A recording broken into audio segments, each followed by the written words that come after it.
สบายดีพี่น้องป้องปายสู้คู่สู้คนมิตรทูแดนแฟนที่คิดฮอดมื้อนี้มาเลาะเบิ่งทงได้ยินเสียงกบห้องเมื่อคืนเนาะตอนกลางคืนตอนค่ำยินเสียงกบห้องก็เลยมาเบิ่งโอ้มันมีน้องมีเบื่อมพี่น้องเอ้ย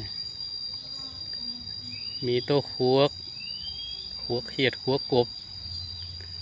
ยามฝนตกแห้งๆคือสิมีหัวตะอึ้งและอันนี้นะพุ่นมันเป็นเบื่อมยาวไปพุ่นแล้วก็มีน้องอะล่องอะแรงพี่น้องเอ้ยพุ่นนะโอ้คักพุ่นที่พุ่นก็มีน้องน้อยๆนึงโอ้ขยามฝนตกแห้งนี่อึ้งฟูอะล่องอะแรงเลยนี่สิเอาอันน่ะสวิงมาซ้อนขวก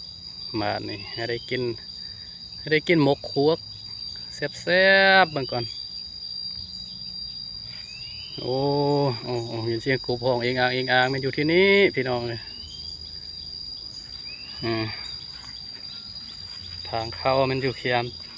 ทางทางนี้เข้ามานี่ไกลๆหนึ่ง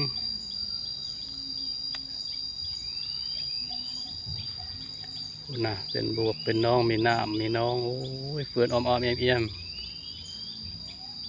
ตัวขวกได้ตัวขวกได้น้ำเฟื่อนนั่นมีฮอดขวกกบขวกเขียดขวกอึ่งหมดแล้วนี่